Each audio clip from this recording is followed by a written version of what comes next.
Sharhin jaridun na wannan mako zai soma da jaridar Tubal Info, wacce ta rawaito cewa shugaba Muhammad Bazoum ya kaddamar da zagayen kasashen waje. Bayan Berlin da Alger da Abidjan, akwai yiwuwar ya kai ziyara a Accra nan ba da jimawa ba, da nufin jaddada matsayinsa a ƙetare. Jaridar ta ce ko da yake ba yau ba ya haye kujerar shugabancin ƙasa, akwai alamar shugaban na da damuwa game da turjiyar da Muhammad Usman ke gwadawa dangane da sakamakon zagaye na biyu na zaben shugaban ƙasa. Idan ya samu karbuwa a ƙasashen waje, ba yadda za ta yi kotun sai da yawo ta ba Muhammad Usman gaskiya a shari'ar da ke tsakaninsu game da sakamakon zaɓe. Jaridar ta ce ta samu labarin shugaban na da niyyar yin koyi da tsohon shugaban ƙasa Isu Muhammadu, wanda a zamaninsa ya fi mai da hankali wajen ƙasashen yammaci da ƙasashen makwabta a maimakon kula da damuwoyin jama'ar cikin gida. Jaridar Lutan na cewa daraktan tsafta da tarbiyya a ma'aikatar ministan kiwon lafiya na shan matsin lamba daga wasu ministoci da 'yan majalisar dokoki bayan da daraktan kula da wannan fanni a reshen Gaya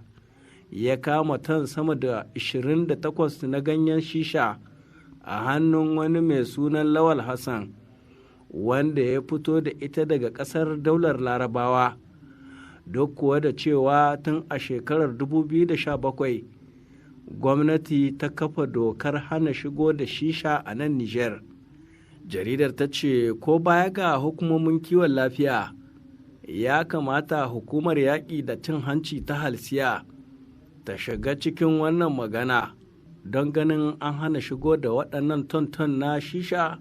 da ke barazana ga rayuwar matasan Nijar. Yayin da wasu rahotanni ke cewa wani alƙalin kotun Doso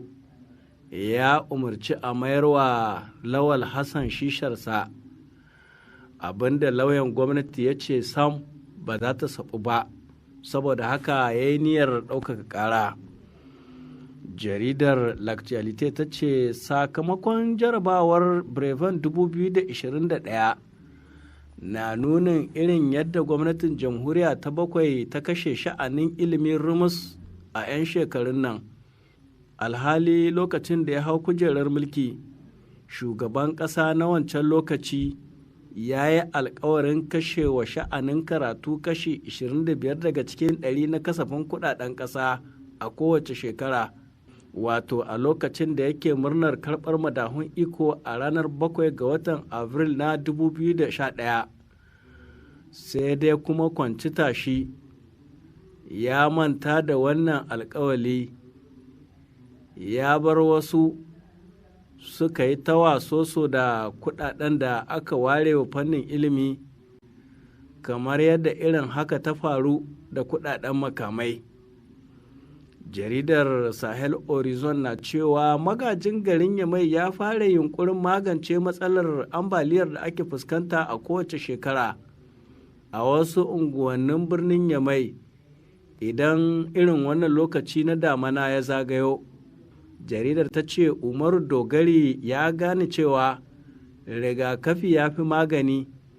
dalili kenan ya tsara wani daftarin ayyukan da yake fatan gudanarwa domin kyautata al'amura don jin daɗin rayuwar mazaunan birnin Yamai a tsawon shekaru 5 ɗin da zai yi a kan kujerar shugabancin birnin Yamai. To a nan za mu tsagaita da sharhin jaridun na wannan mako kenan da muka zo da shi a wannan karan a takaice, sakamakon rashin fitowar wasu daga cikin jaridu a wannan mako saboda dalilai na hidimomin sallar layya. Da fatan za a kasance da mu a wani satin na gaba domin jin wani sabon sharhin da yardar Allah.